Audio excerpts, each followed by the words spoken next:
Bonjour à toutes et à tous, c'est Amphidobi94. On se retrouve en ce mardi 26 juin 2018 et nous allons notamment parler de Méga Donjon Mystère, ce jeu Pokémon extrêmement kiffant. Donc déjà on va commencer par les starters, comme vous le savez. Donc vous avez choix de tous les starters feu aux plantes de la première génération jusqu'à la 6ème, en plus de Pikachu et Riolu. C'est bien hein, comme choix de starter. Après dans l'ensemble, le jeu est tout simplement bien fait et nous allons tout simplement parler de tout le jeu excusez-moi, en lui-même. Alors, déjà d'une, tout simplement, on va commencer par la soluce complète. Hein.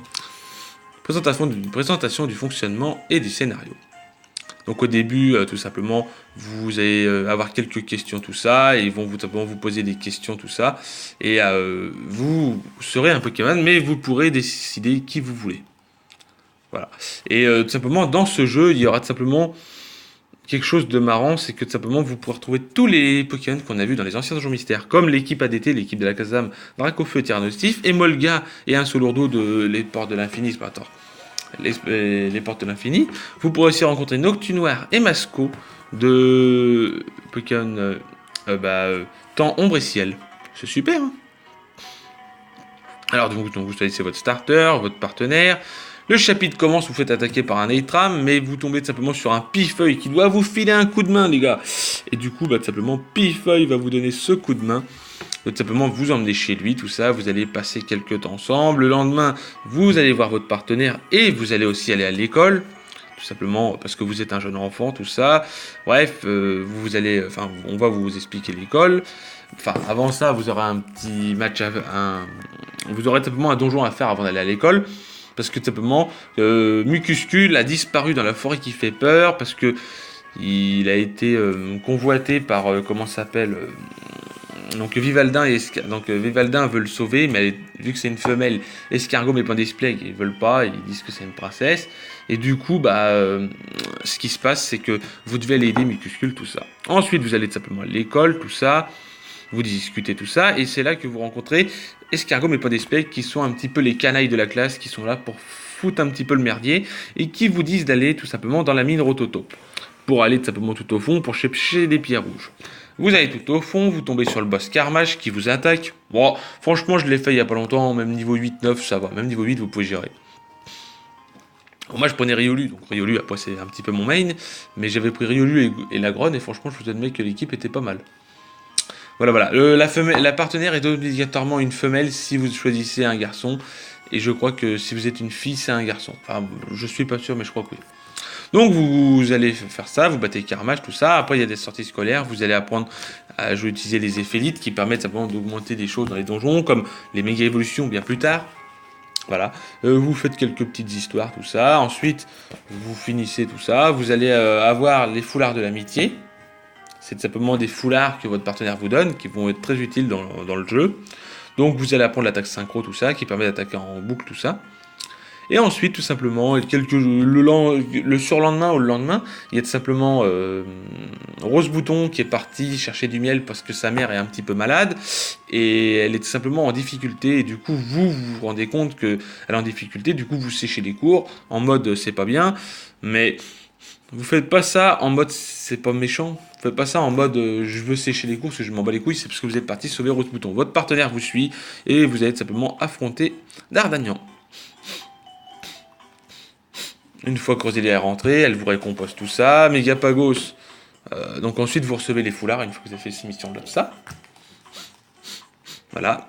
Chapitre 6, vous rencontrez Faramp qui fait partie des grands explorateurs. Enfin pour moi vous savez rien de lui, mais voilà. Il vous donne une orbe des liens, tout ça, une boule de cristal, tout ça, pour faire partie d'être apprenti explorateur, tout ça. Vous devez arriver jusqu'au bout. Au bout de la 6e étage, vous aurez une boîte dépôt qui restaurera tous vos PP et vos vies, tout ça. Voilà. Au 10e étage, vous affrontez 3 tartares et un petit tard. Faut faire très attention parce qu'ils sont quand même costauds. Mais bon, dans l'ensemble, si vous utilisez bien les attaques synchro, ça peut le faire. Voilà, vous obtenez tout ça. Faramp vous explique comment faire les quêtes, tout ça. Voilà, ensuite il y a tout simplement les vacances d'été, tout ça. Il se passe que c'est la belle vie, tout ça. Mais il y a des épreuves de courage parce que tout simplement il va y avoir tout simplement des fantômes dans l'école. Et du coup vous allez tout simplement un soir y aller. Enfin, il va se passer plein de choses et il y a des profs qui vont disparaître, tout ça. Et donc un soir vous allez aller à l'école, tout ça, pour montrer que vous êtes volontaire. Votre partenaire a très peur, donc du coup elle tombe dans les vapes, et vous aussi. Et du coup, grâce à Psytigris qui s'en sort tout ça, Psytigris vous aide à aller à l'osphère antique. Vous pouvez y aller avec tous les membres de l'équipe. Enfin, vous en choisissez que un, mais vous y allez avec toute la classe. Et vous allez tous ensemble. Et vous combattez Giratina, qui est juste un nucléos, et 4 Phoeniciens. Voilà. En somme, c'est pas bien compliqué. Chapitre 9, il y a tout simplement votre Bifeuille qui vous héberge te pose des questions sur vous, pourquoi vous êtes devenu un humain, et tatati, et tatata, et tatato. Et du coup, il vous dit d'aller au monde des révélations, mais là, vous vous rendez compte qu'au monde des révélations, vous arrivez à un étage qui tout simplement est bloqué par tout simplement tous ceux que vous avez battus. Il y a le shérif Madizone, il y a le Tartare et il y a les Dardarnians, donc du coup, vous n'allez pas vous en frotter, vous faites demi-tour. Et du coup, voilà. Chapitre 10, vous quittez le petit village, Bourg Tranquille, je crois que ça s'appelle, et vous allez tout simplement à Lolly-Loville, où il y a les grands explorateurs. Donc, chapitre 11, vous faites le chemin pour aller jusqu'à Lolly-Loville. Fin du chapitre 11, vous êtes à Lolly-Loville, vous rencontrez les grands explorateurs, tout ça. Vous verrez le pilier Atlas, tout ça. Voilà. Chapitre 12, vous devrez aller. La première mission que Faram vous donne, c'est tout simplement d'aller réveiller Jirachi. Donc, Jirachi, ce que je conseille, c'est d'enlever tous ces objets. Parce que de toute façon, vous ne pouvez pas battre Jirachi, même si vous êtes type feu, type machin. Vous ne pourrez pas, Jirachi est trop fort pour vous.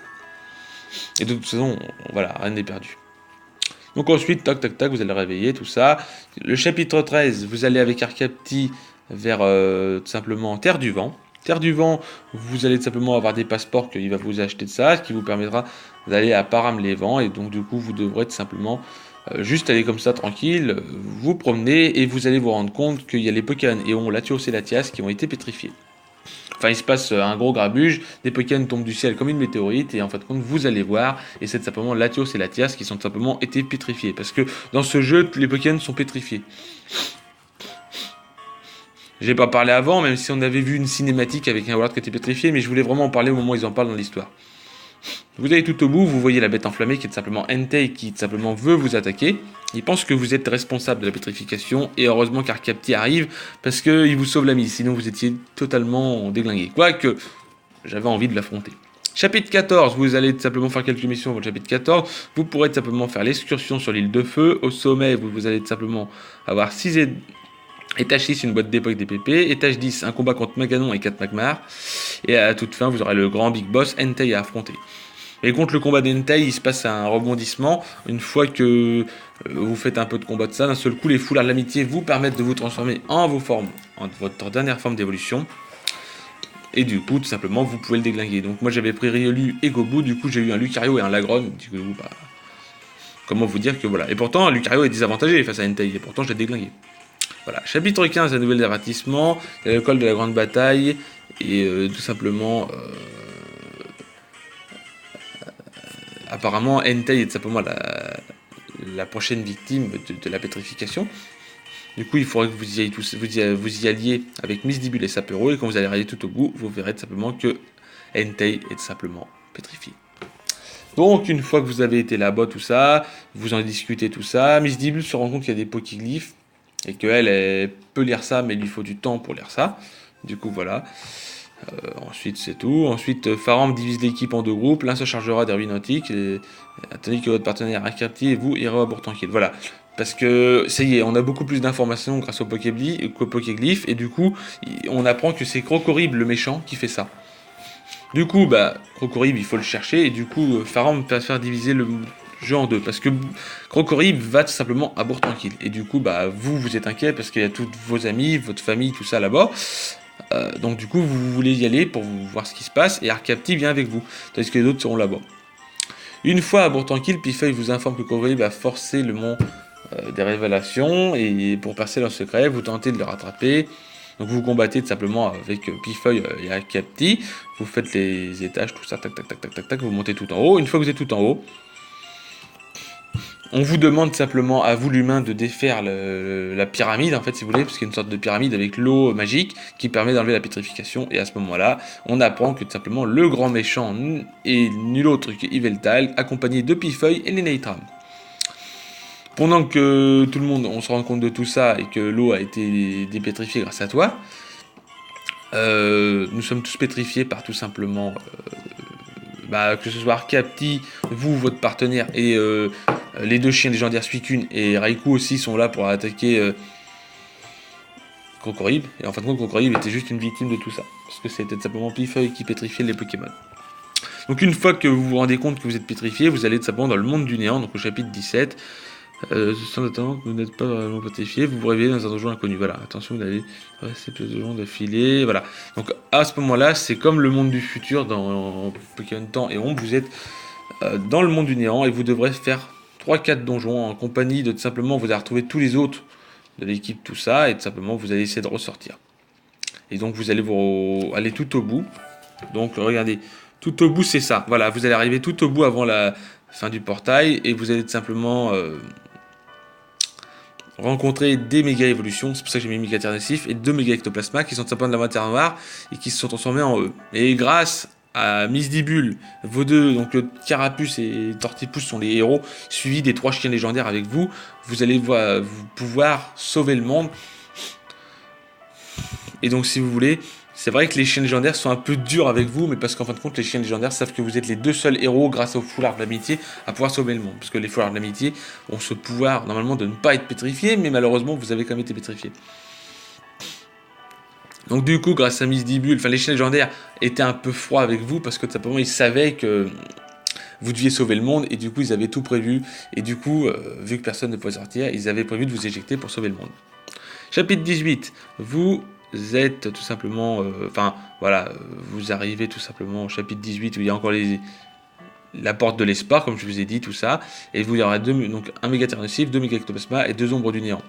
Après votre victoire, d'autres créatures visqueuses surgissent encore. Equanti, Suicune et Misdibule s'unissent alors leurs forces pour vous projeter à la porte de l'espoir. Eux resteront en arrière en se sacrifiant pour vous protéger. Voilà, c'est ce que je disais. Et tout simplement, à partir de là, vous arrivez au chapitre 19, vous allez à Loliloville pour voir Faramp, parce que Faramp et Jirachi sont les seuls qui ne sont pas fait pétrifier de l'équipe de l'équipe d'explorateurs. Donc du coup, voilà. Et donc du coup, vous devrez tout simplement continuer à aller à l'arbre de vie. Vous rencontrerez tout simplement un Naitram caché qui vous combat. Vous êtes tout seul. Hein. Et à ce moment-là, le Naitram va tout simplement tomber KO. Enfin, moi, j'étais en désavantage que j'ai pris Riolu. Donc du coup, il est plus fort que moi, Naitram, mais j'ai quand même géré. Il vous emmène à l'Orvine Antique, à la caverne sous-marine, où ils se sont fait avoir, parce que c'était tout simplement un piège de Pifeuille. Il a tout simplement emmené notre héros, enfin, le Naitram emmène notre héros et son partenaire dans les ruines antiques, un endroit où malheureusement vous pouvez être pétrifié et vous ne pourrez plus jamais ressortir. C'est un endroit tellement profond que vous ne pourrez pas ressortir de ça. Et grâce à Faramp et Jirachi, qui est accompagné de Celebi, le Pokémon d'appareil, vous téléporte, donc, excusez-moi, qui vous téléporte comme ici, et là, à partir d'ici, vous allez tout simplement devoir affronter, aller sauver l'arbre de vie, et tout simplement, c'est ce qui se passe là, avec Caimius, Pikachu, Psytigri, Faramp, Celebi et Jirachi, et Psytigri vous a fait croire qu'il était du côté de Pifeuille, mais il ne l'est pas, voilà. Ensuite, le chapitre 21, la matière noire, et tout simplement, vous devrez tout simplement sauver l'arbre de vie, mais vous apprenez, grâce à Celebi, que tout simplement, un Pokémon Mew, et vous, le héros, vous avez déjà sauvé le monde auparavant, et que tout simplement, Mew a disparu.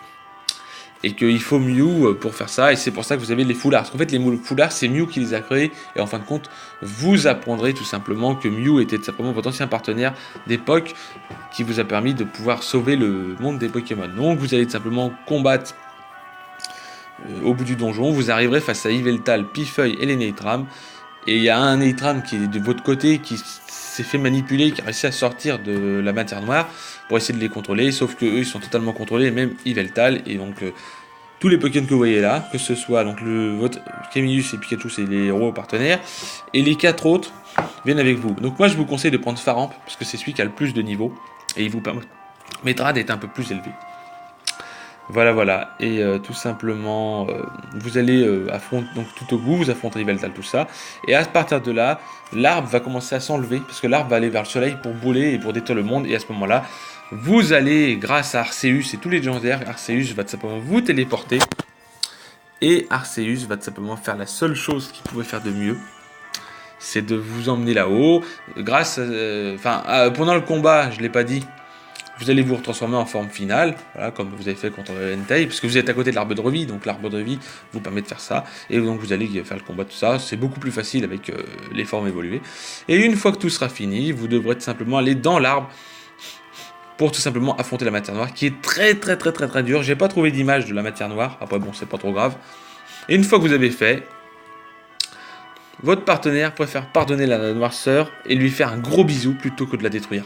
Et ça permet d'anéantir totalement la matière noire, parce que la matière noire elle-même dit que de toute façon tout est perdu et qu'elle va revenir dans tous les cas parce que c'est l'amertume des gens, et du coup en lui faisant un bisou, ça la détruit. Et du coup voilà. Chapitre final, entre les branches des nuages, au miracle, l'arbre de vie se régénère et Xerneas, son avatar, apparaît. Donc Xerneas discute avec vous tout ça, et vous dit que le monde est sauvé, et du coup voilà. Mais vous rentrez chez vous à bord tranquille, vous méritez d'un long et doux repos, et un jour, votre partenaire se réveille, vous êtes chez Pépé Megapagos, que c'est simple, hein, vous êtes retourné à bord tranquille, mais Pépé Megapagos vous accueille les grands bras ouverts, parce que vous avez sauvé le monde déjà d'une, et de deux, parce que tout simplement, Pifeuille ne peut pas se permettre de venir vous voir, il se sent vraiment mal de son acte de vous avoir gardé et d'avoir été le méchant en fin de compte tout le long de l'histoire. Mais du coup, c'était pas mal ce scénario-là. Et du coup, tout simplement, vous vous rendrez compte que tout simplement, votre partenaire, c'était tout simplement Mew. Il va tout simplement demander à Xerneas de venir vous voir. Et tout simplement, vous allez voir Megapagos qui va vous dire que où est votre partenaire.